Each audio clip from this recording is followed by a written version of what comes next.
Welcome to the most powerful video you'll ever watch. Not because it has fancy words or magic tricks, but because this video is about you and the battle inside your own mind. Let me ask you, have you ever felt like your brain is working against you? Like you're trying to be positive, but your mind keeps dragging you back into pain, fear, or regret? Have you ever smiled in front of everyone while screaming inside your head? Have you ever laid in bed at night, thinking the same painful thoughts again and again, and you whisper to yourself, "Why can't I just stop thinking like this? Why do I always feel so low even when everything seems fine? What's wrong with me?" Let me tell you the truth.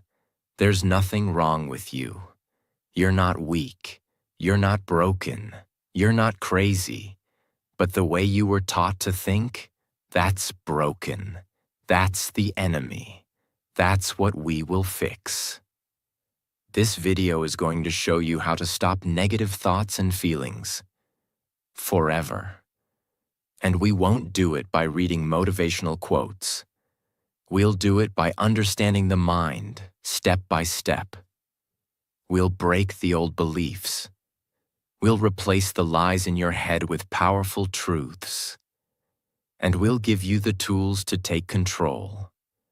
For the first time in your life, you won't just understand how to stop negativity.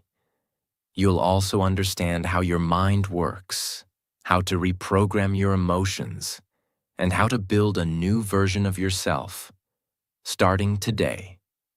And yes, if you're learning English, this video will help you too, because everything is explained in simple, powerful English, using real examples and emotional storytelling. You'll not only grow stronger, you'll grow smarter in English too.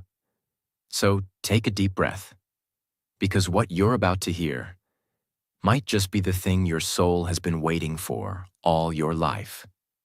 Stage 1. Understand where negative thoughts come from. Most people try to fight their negative thoughts. They say things like, "I just need to stop thinking. I should be stronger. I should be happy." But they're fighting the wrong battle. You see, negative thoughts are not random. They don't come from the outside world.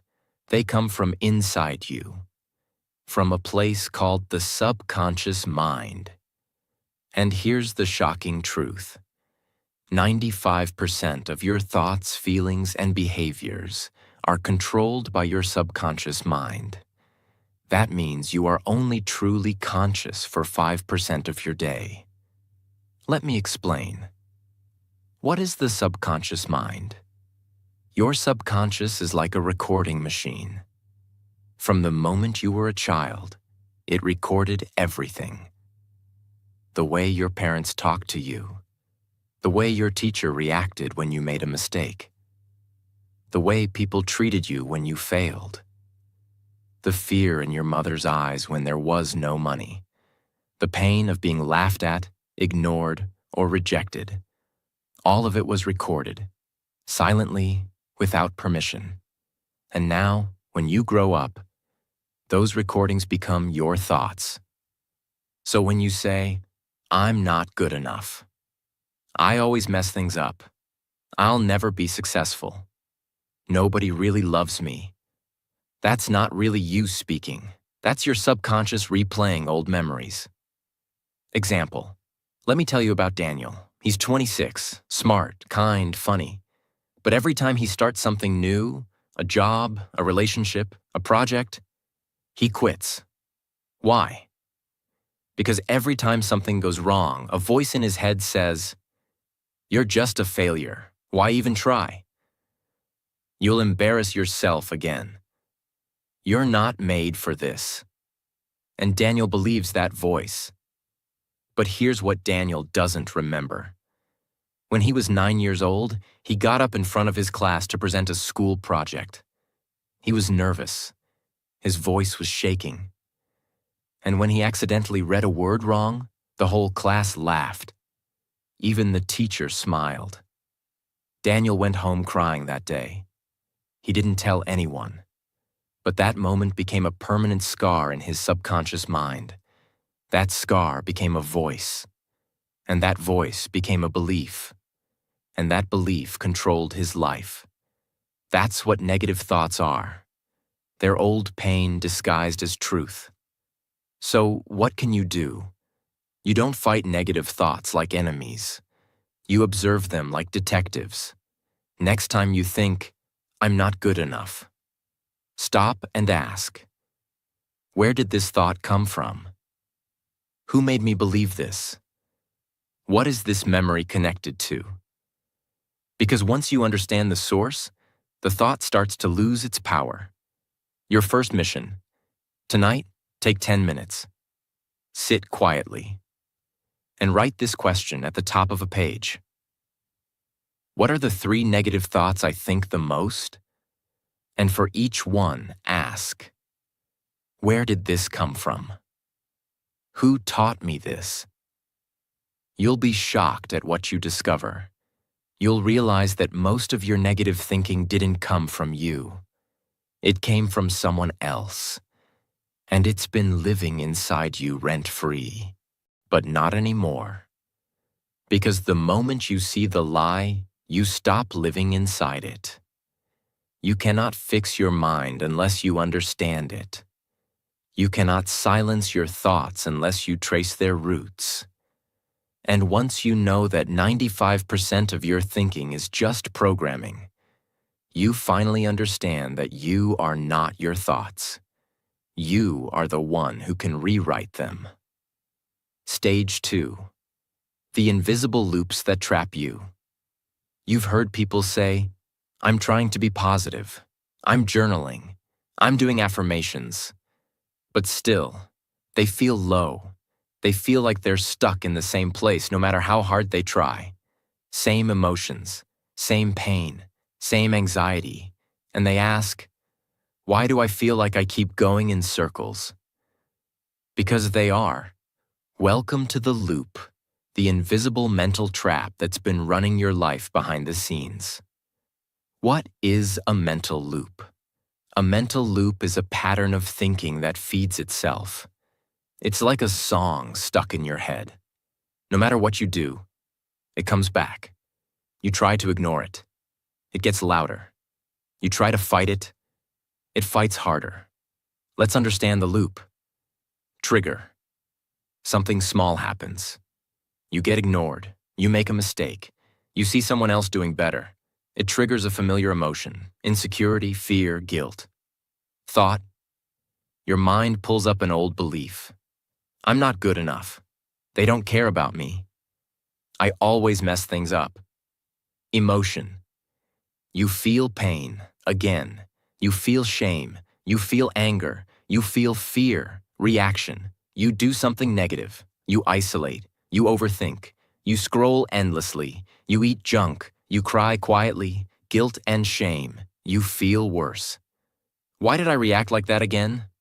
Why can't I control myself? And now, you feel even weaker. That feeling becomes the new trigger. And the loop starts again. You wake up, already tired. You open social media, already comparing. You make one small mistake. And suddenly your whole day feels ruined. You feel guilty for being negative. You feel weak for being sad. You feel ashamed for not healing. And the worst part? The more you try to escape the loop, the tighter it pulls you in, because you're not escaping. You're resisting. And what you resist persists. Let me tell you about Amira, a 24-year-old university student. Bright, beautiful soul. But she was trapped in the darkest loop you can imagine. Here's what her day looked like. Wake up and look in the mirror. My face looks tired. Why am I so ugly? Go to university and see others laughing together. Why don't I have friends like that? Maybe I'm just not likable. Try to focus in class, but one small mistake in front of others. Great, now they think I'm stupid. Go home, open Instagram. She's so pretty, she's so confident. Look at her boyfriend. Lay in bed at night and cry, but quietly, so no one knows. And here's what's tragic. None of these things were real threats. They were mental traps. But Amira's loop was so tight she didn't even realize it was a loop. She thought it was reality. The loop makes you believe that the pain is your fault. It makes you feel ashamed of being emotional, guilty for feeling broken, weak for needing help. So instead of escaping the loop, you build a home inside it. You start saying, "This is just who I am. I'm just a negative person. I'll always be like this." And that is how people stay stuck for years. You don't break a loop by fighting the thought. You break the loop by breaking the pattern. That means interrupting the cycle at the weakest point. So what's the weakest point? The reaction. Let me explain. You can't always control the trigger. You can't always stop the thought. You can't immediately change the emotion. But you can always choose your reaction. Let's go back to Amira. She kept reacting to her thoughts with tears and scrolling. One day she learned something simple from a therapist. When the thought comes, don't respond, don't feed it. Just say, interesting thought, and walk away. So the next morning, when she looked in the mirror and the voice said, "You look terrible," she didn't cry, she didn't argue, she didn't say anything. She smiled, a fake one at first, and whispered, interesting thought. She made a cup of tea. She played one happy song. She wore earrings. She went to class and made eye contact with someone. She said, "Hi." That day, the loop broke. Not fully, not forever, but for that moment, she won. And one moment of winning creates another. Tonight, write this down. What is one loop I live inside every day? What's the trigger? What's the thought? What's the emotion? What's the reaction? Then write one thing you'll do differently next time the trigger comes. Something small, something kind, something real. It can be this simple.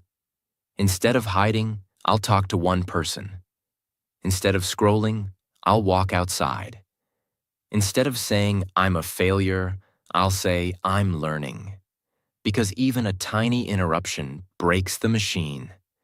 You're not weak. You're not lazy. You're not doomed. You're just trapped in a pattern, a loop you didn't even realize existed. But now, you know. And knowing is power. Because when you can see the loop, you can step out of it. Stage 3. Stop feeding the enemy inside. Most people are trying to stop negative thoughts, while at the same time, they're feeding the very things that create them. It's like drinking poison every morning and wondering why you feel sick all day. Let me say this clearly. You cannot heal your mind if you keep feeding it junk. You cannot stop negativity if your lifestyle is designed to create it. This is the stage where we clean the soil, because no seed of happiness can grow in polluted ground. Let's break it down. Imagine your mind is a beautiful open garden. Whatever you plant there grows. Whatever you water becomes stronger. Whatever you allow in becomes part of your reality. So now ask yourself, what are you planting every morning? What are you watering with your thoughts and attention? What kind of mental garbage are you leaving in your garden? If all you feed your mind is fear-based news, toxic social media, fake perfection, drama videos, gossip reels, sad love songs, dark, depressive thoughts, then what do you expect your mind to produce? Joy? Peace? Motivation? Impossible. You're asking your mind to grow flowers in toxic soil. Let me show you a metaphor that will hit you hard. Imagine there's a room with a giant black mirror on the wall. And every morning you go into this room and stand in front of that mirror. But here's the catch. This mirror doesn't show your real face. It shows your biggest insecurity. It magnifies your worst fear. It whispers your deepest pain. You still look into it. Every morning, every night. You let that mirror define how you feel. And you never question it. That mirror is your phone. That mirror is the reel that says, you're not successful. The photo that says, you're not pretty enough. The video that says, you're behind in life. The comment section that says, you'll never make it. And the worst part? You chose to look into it. You chose to keep that mirror in your pocket, next to your pillow, inside your life. And you wonder why your mind feels broken. It's because you've been feeding the enemy inside. With your time, your energy, your attention. The three main ways people feed negativity without realizing. 1. Information overload, digital poison. You scroll for 2 hours and remember nothing. But your brain remembers everything. Even if you say, I'm just watching for fun. I don't take it seriously. Your subconscious is recording, her face is perfect, mine isn't. He's successful, I'm behind. That couple looks happy, I'm lonely. That guy bought a new car, I'm broke. You don't feel it instantly. But after 10 days of this, you feel tired, insecure, empty. Not because of your life, but because of what you consumed. 2. Toxic repetition. Songs, reels, drama. Music is powerful, but what are you repeating into your head? You broke my heart. I'm not good enough. Nobody loves me. I want to disappear. You hear these lyrics and say, it's just a song. But your brain doesn't understand just. It only understands what you feed it repeatedly. Repetition is programming. And most people are programming themselves to be depressed. On autoplay. 3. Mental diet, what you talk about daily.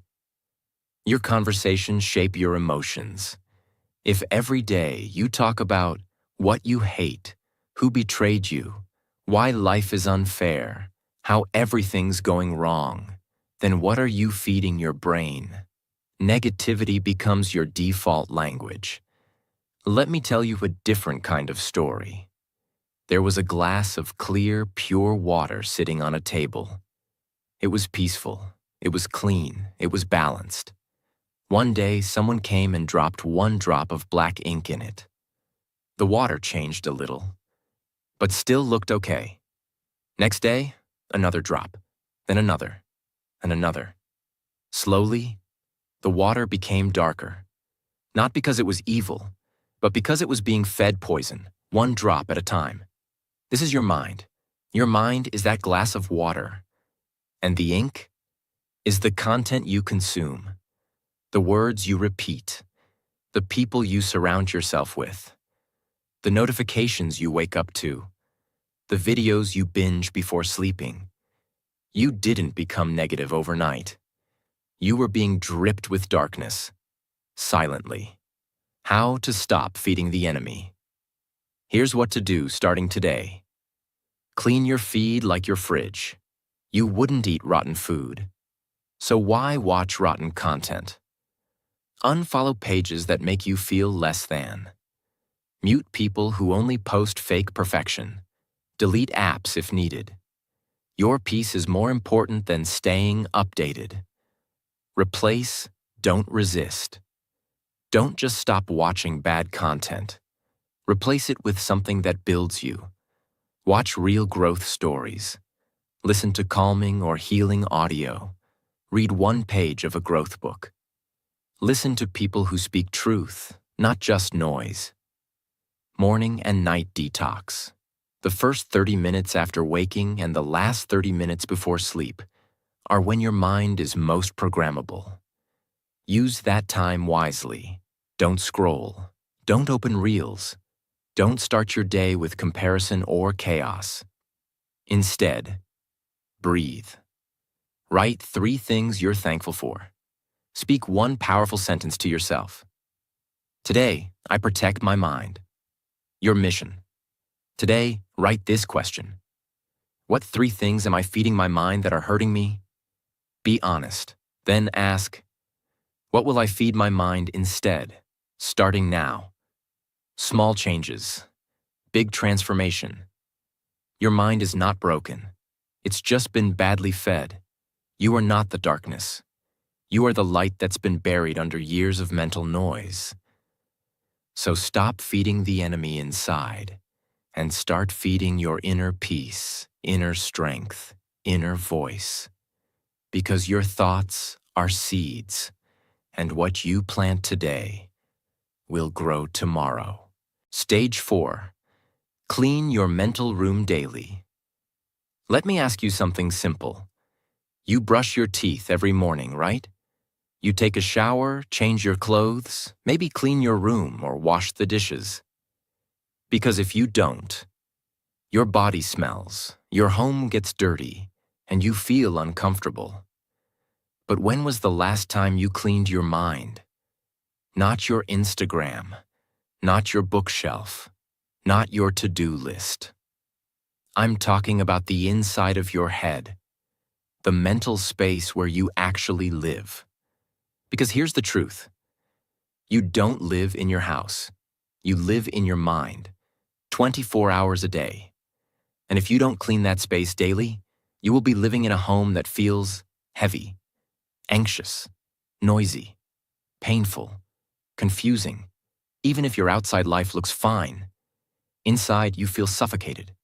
So today, we clean, not once, not when we feel depressed, not when we break down, but every single day, like brushing your soul. Let me take you deep. Let's break a myth. Negative thoughts don't only come from trauma, they come from accumulation.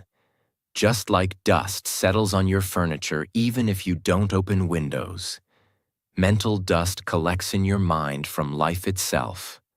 A stressful conversation, a decision you're avoiding, a deadline you're afraid of, a future event you're overthinking, a compliment you didn't believe, a comment that felt wrong but you ignored it, a fear that entered your heart quietly, a judgment you made about yourself this morning. You didn't choose this, but it landed, and now it's in your space. So if you don't clean it, it piles up. Here's what happens when people don't clean their mental space. Stress builds up in layers, but you ignore it.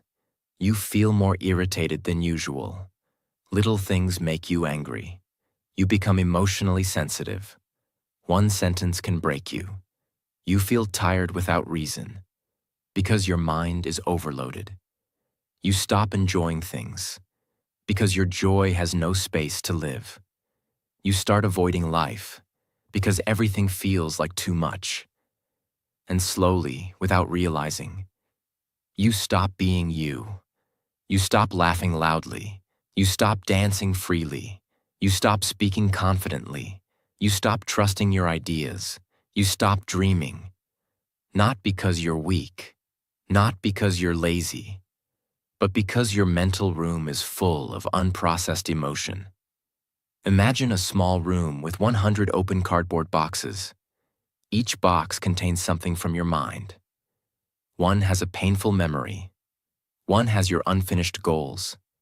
One has your financial stress. One has a conversation you're avoiding. One has your fear of rejection. One has a thought you had at 3 a.m. One has your guilt. One has your secret self-doubt. Now imagine trying to sit and relax in that room. You can't. There's no space to breathe. This is what your mind becomes when you never pause to clean it. Here are 6 powerful, fresh, non-repetitive daily practices to clean your mental room. They require no app, no therapist, no external help. Only you, your intention, and your inner awareness. 1. The thought shelf method. Mentally put thoughts aside. When your mind is overwhelmed, you don't need to solve every problem immediately. You just need to make space. So imagine your mind as a shelf. And when a thought keeps repeating, you gently say, "This doesn't need to be solved right now. I'll place it on the shelf. It'll wait." You're not ignoring the thought. You're giving it a home so it doesn't float around. This stops your mind from replaying the same thoughts over and over like a broken CD. 2. Temperature check, emotional awareness reset. Once a day, maybe at 4 p.m., pause and ask yourself, what am I feeling right now? Where do I feel it in my body? Why might I be feeling this? Even if the answer is, I don't know, you're still becoming aware. And awareness cleans confusion. Do this every day, like checking the weather before leaving home. You'll be shocked how much you've been holding in silence.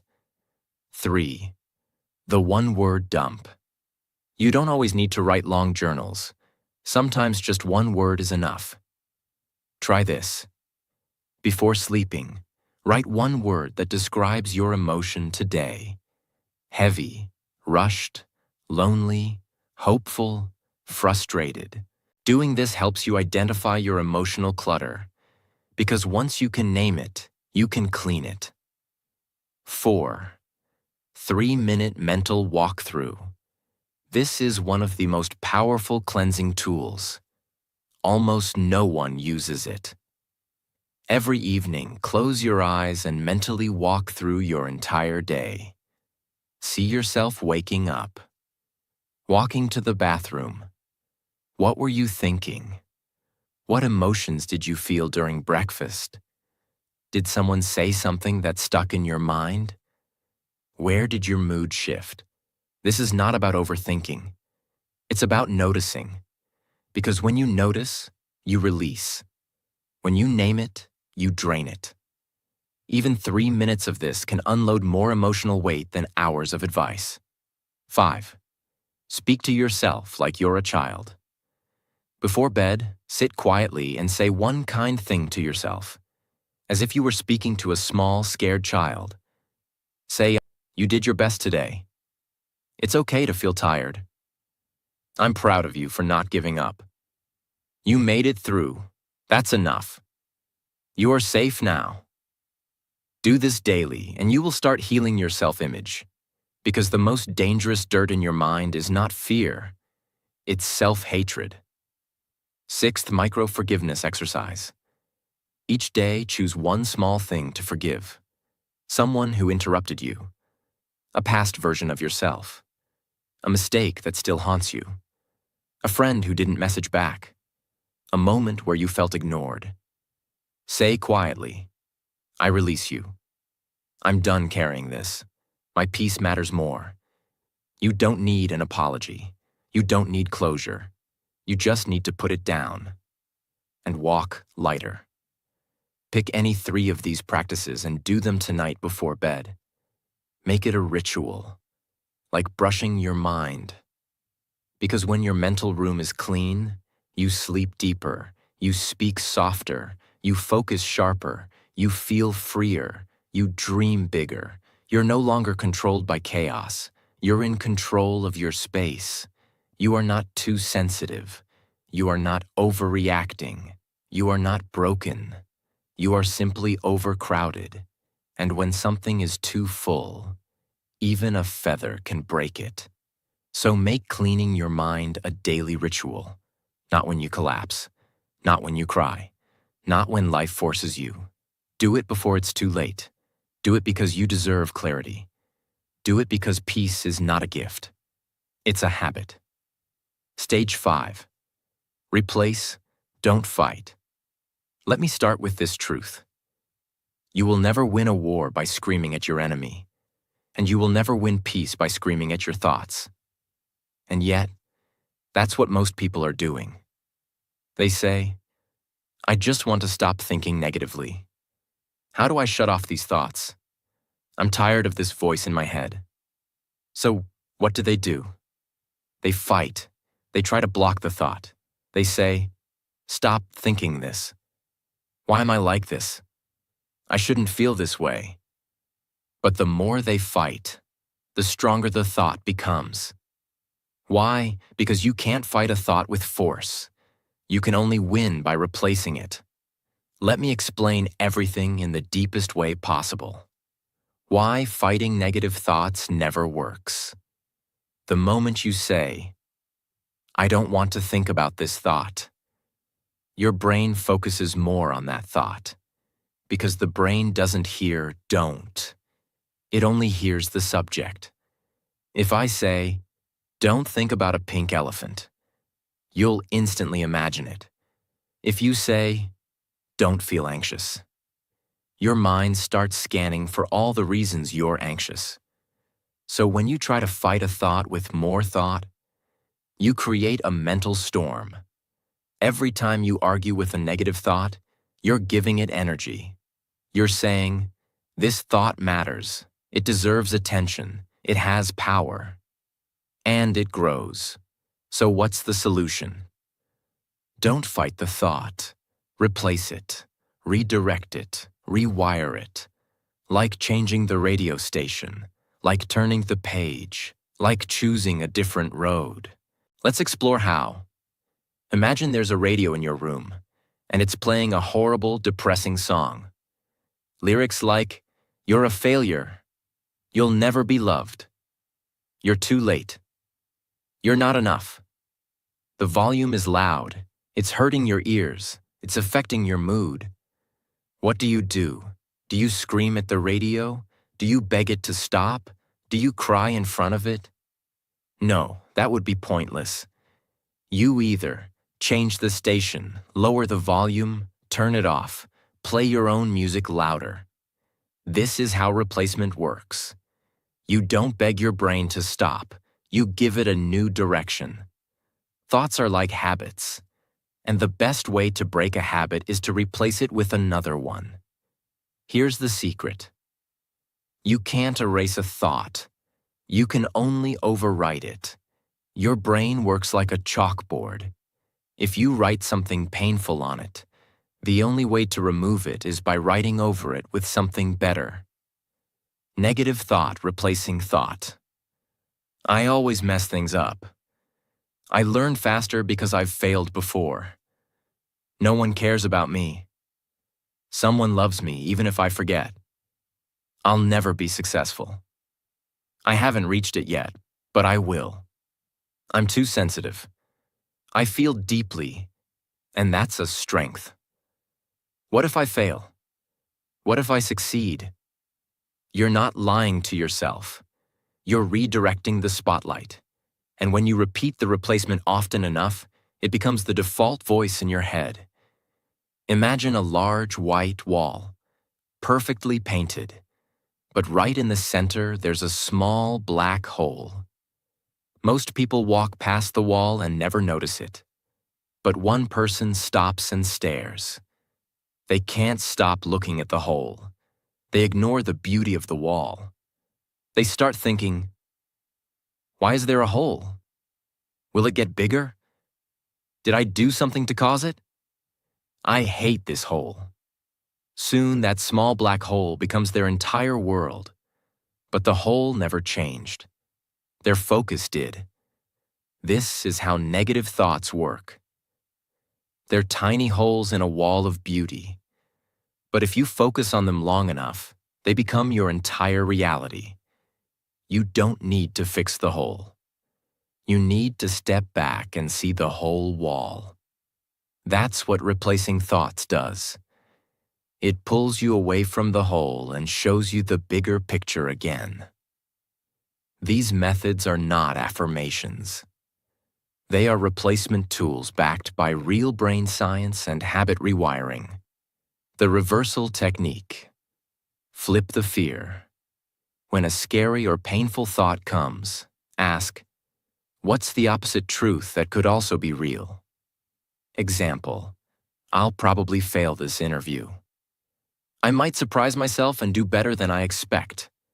You're not lying. You're giving your brain a new option to consider. That creates hope, and hope reduces fear. The so what method. Cut the drama. Many negative thoughts are dramatic. What if I say something wrong? What if I lose this chance? Instead of feeding the panic, say, so what if I do? Would I still be alive? Could I still grow? Would I still matter? This reduces the emotional weight and makes space for logic. The upgrade method, version 2.0 thinking. When a negative thought appears, imagine you're updating your brain's software. You're not deleting anything, just installing a better version. Original, I can't do this. Update, I'm figuring it out. Original, I'm not ready. Update, I'm becoming more ready every day. This makes your brain feel safe while moving forward. Write down the 3 most common negative thoughts you've had this week. Then write down one powerful replacement for each one. Put them on a sticky note. Say them every morning.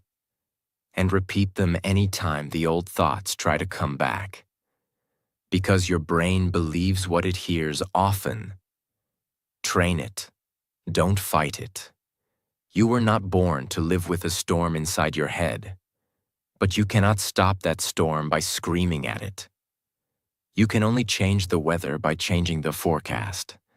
That means replacing fear with possibility, replacing shame with growth, replacing doubt with progress. Because your mind is not broken. It's just been playing the same tape for too long. And now, it's time to change the music. Stage 6. Talk to yourself like someone you love. Let's begin with a painful question. If someone else talked to you the way you talk to yourself, would you still be friends with them?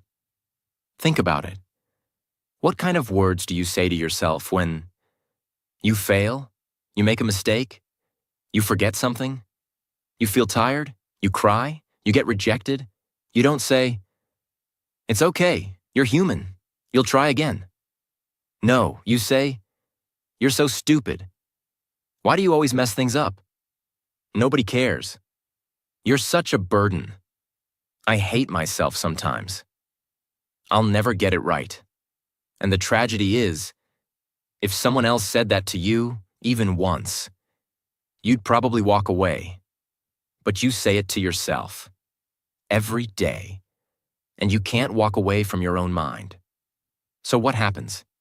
You live inside a house where you're constantly verbally abused by your own voice. Most people have an inner critic, but for some, it becomes an inner bully. That voice does not guide. It attacks. It says, you're always behind. You're not as good as them. You're weak. You're ugly. You're lazy. You deserve to be alone. Now imagine this scenario. A 7-year-old child comes to you. They say, I made a mistake today. I feel bad about myself. I think I'm not good enough. Would you scream at them? Would you say, you're an idiot. You'll never be anything. Nobody likes you. Of course not. You would hug them. You would look into their eyes and say, it's okay. We all make mistakes. You are still worthy. Let's try again tomorrow.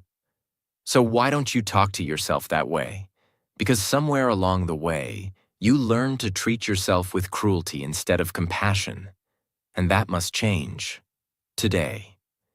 Imagine your mind is a garden, and your self-talk is the gardener. Every word you say to yourself is either planting a flower, pouring water, or cutting the roots. If the gardener keeps saying, this plant is useless, it's never going to grow. I hate this plant. Why are you so slow? then even the most beautiful flower will wither.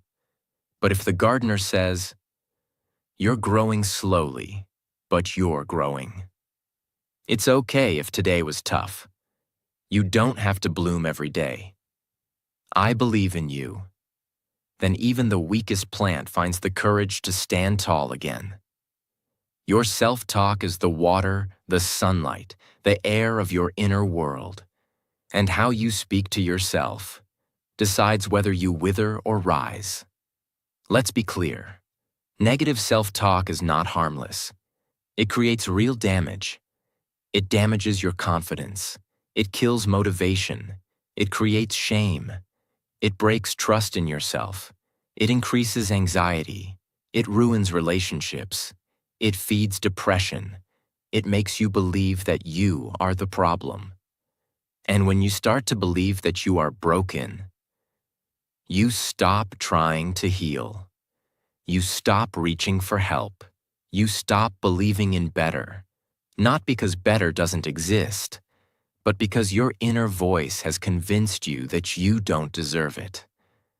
What if every time you made a mistake, instead of saying, "I'm so stupid," you said, "I made a mistake and I'm learning"? What if when you were tired, instead of saying, "I'm lazy," you said, "I've done so much.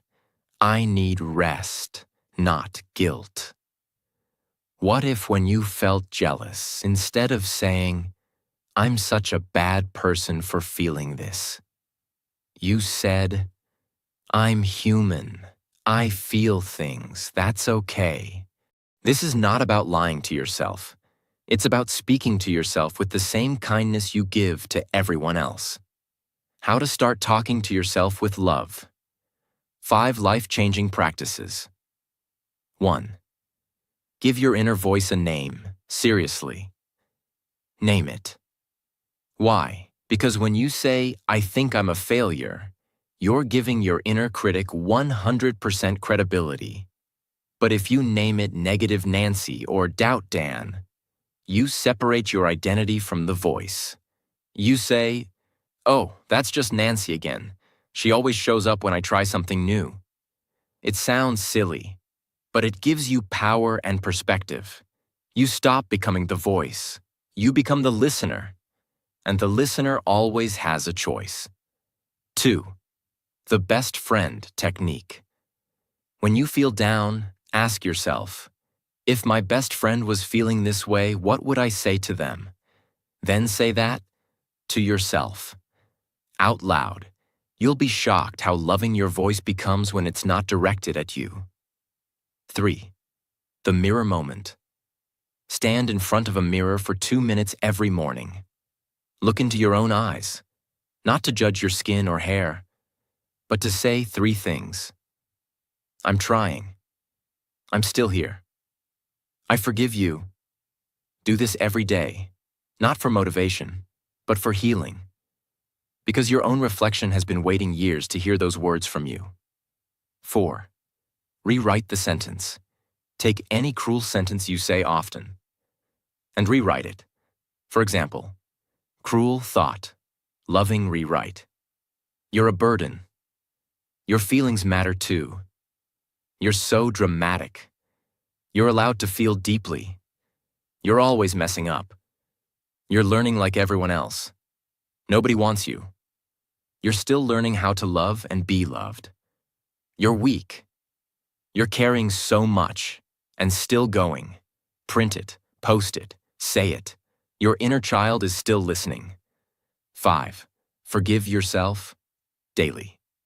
Yes, daily. Not once a year. Not once when you make a big mistake. Every single day, before you sleep, whatever I did wrong today, I forgive myself. Whatever I said, forgot, overreacted to, I'm still learning. I will not carry this shame into tomorrow. Because guilt does not make you grow. Grace does. Sit alone. Quiet. Just you. Put your hand on your heart and say this softly. I'm sorry I've been so cruel to you. You didn't deserve that voice. From today, I will talk to you like someone I love. Let the tears fall if they come. You're not weak. You're reconnecting. You don't need to be perfect. You don't need to be fearless. You don't need to have it all together. But you need to start being kind to yourself.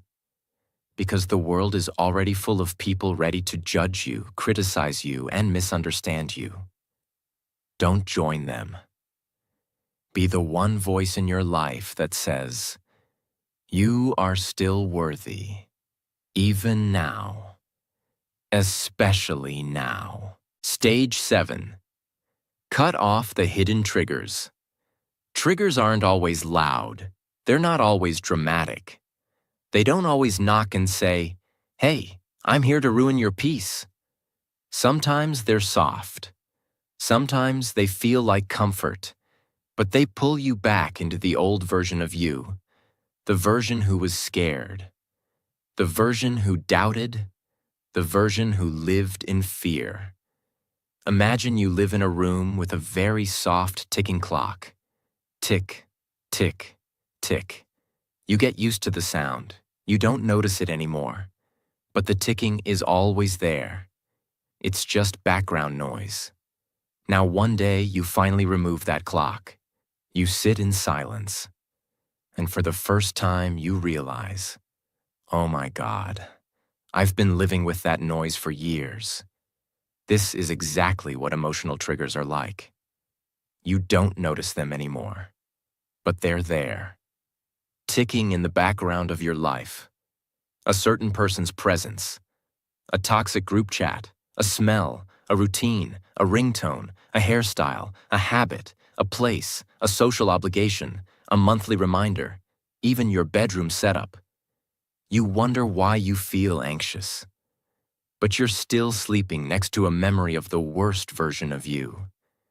You're still keeping open the door that trauma used to walk through. This is where people make the biggest mistake.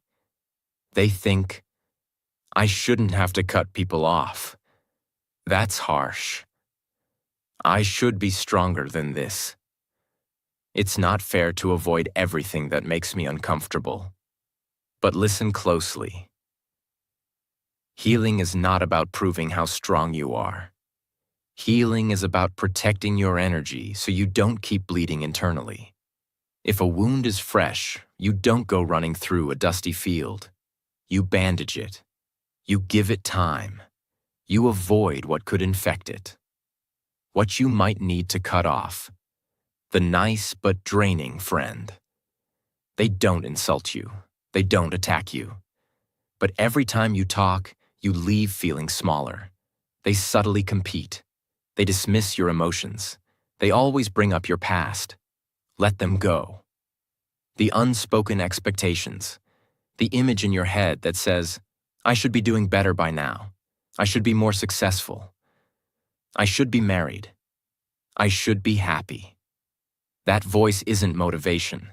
It's a disguised mental whip. Cut it off. Not your dreams. Just your timeline. Your emotional home. Some people live in anger, not because they like it, but because it's familiar. Some live in sadness, some in fear, some in guilt. It's what they know. It's where they return every time something goes wrong. You need to build a new emotional home. Start asking, what emotion do I default to when I'm overwhelmed? Then ask, who taught me that emotion was normal? You'll often find it wasn't even yours. It was passed down, given to you. You were just renting it for so long, you forgot you could move out. Write a list called, Things That Silently Pull Me Back into Darkness. Then write 3 columns. What is it? Why does it affect me? What will I do to protect myself from it? Don't feel guilty. This isn't rejection. It's self-respect. You can't become the next version of you if you keep entertaining the people, patterns, and places that made you question your worth. You're not weak for needing space. You're wise for choosing peace over pride. You don't owe the past another visit. You owe your future a better foundation. If a plant isn't growing, you don't blame the seed. You change the environment. You protect what's blooming. And now that you've done the work of removing the darkness, it's time to do the most powerful thing of all. Turn your pain into power. Stage 8. Turn pain into power. Let's end this series with the most emotional and unforgettable stage. Because if you're watching this, you've been through something. You've cried quietly. You've questioned your value. You've battled storms no one saw. You've tried to be strong for everyone else, even when you were breaking inside. But now, it's time to take everything you've survived and use it. You've been told, let it go. Move on. Forget about it. Don't think about the past. But healing doesn't mean forgetting. Healing means finding meaning inside what broke you. It means saying, that hurt me, but I'm still standing. And I will build something powerful from this. Pain doesn't have to be the villain of your story. Pain can become the starting point of your transformation. There's a beautiful Japanese art called kintsugi. When a ceramic bowl breaks, they don't throw it away. They don't try to hide the cracks. Instead, they repair it using gold. Yes, real gold. They fill the cracks with golden lacquer. So now, the bowl is more valuable, more beautiful, and stronger because it was broken. Your pain is the gold. Every tear you've cried, every lonely night, every betrayal, every fear, every fall. If you let it, that pain can become your wisdom, your strength, your story, your mission. How to turn pain into power.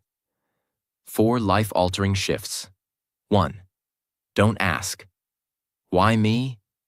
Ask what now? You may never get the full answer to why life hurt you the way it did, but you always have the choice to ask, now that I've been through this, who do I want to become? Pain becomes power when you stop looking for revenge and start looking for rebirth. 2. Transform the emotion into expression. Every emotion is energy, and energy can't be destroyed, but it can be redirected. Turn anxiety into art, loneliness into leadership, anger into boundaries, sadness into storytelling, fear into fuel. The world doesn't need more perfect people. The world needs people who say, here's my scar, and here's what I did with it. 3.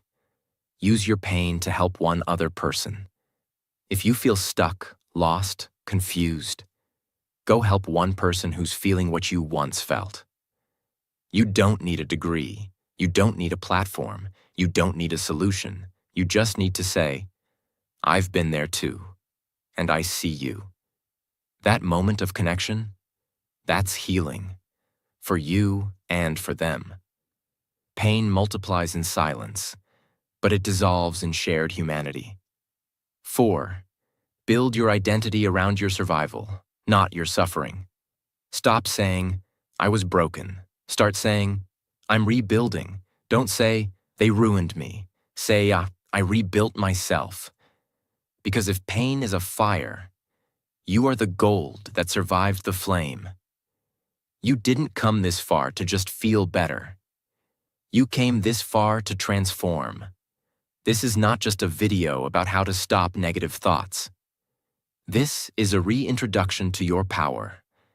Everything you've been through has been shaping you, not to destroy you, but to prepare you. So here's your final message. You are not your pain. You are not your past. You are not your thoughts. You are the power that rises in the middle of all three and chooses to become something greater. This is your story now, your chapter, your healing, your time. So now you've reached the end. Not the end of the video, but the end of a version of you that didn't know better. The version of you that thought, maybe I'll never heal. Maybe I'll never be free. Maybe this is just who I am. But now you know something different. You've seen the enemy. You've studied the patterns. You've cleaned the pain. You've changed the voice inside. You've built strength. You've protected your energy. And you've taken the hardest thing in your life and started turning it into your power. That is not a small thing. That is transformation. That is courage. That is a new life beginning. Right now. And if nobody told you this today, let me say it clearly. I am proud of you. Not because you're perfect, but because you showed up, broken, scared, tired, unsure, and still tried, still listened, still stayed till the end. That means you're ready. Your thoughts do not control you. You control what thoughts are allowed to stay. You control your healing. You control your pace. You control your story. And if you keep showing up like you did today, your life will never be the same again. Because small steps, repeated with love and honesty, become powerful lives. You are already on the way. If this video touched your heart, if it made you feel seen, understood, stronger, then I invite you to do one simple thing. Subscribe, so you can keep learning, keep growing, and keep healing. Because this channel is not just about videos, it's about transformation. It's about turning English learning into emotional strength, and turning emotional strength into a better life. We speak slowly, clearly, deeply. So even if you're still learning English, you'll never feel lost here. Here, you'll be understood. So subscribe, turn on the bell, and join this journey. You belong here. And this is just the beginning. Thank you for watching. Thank you for staying. Thank you for fighting. I believe in you. Now go and become the person you were always meant to be.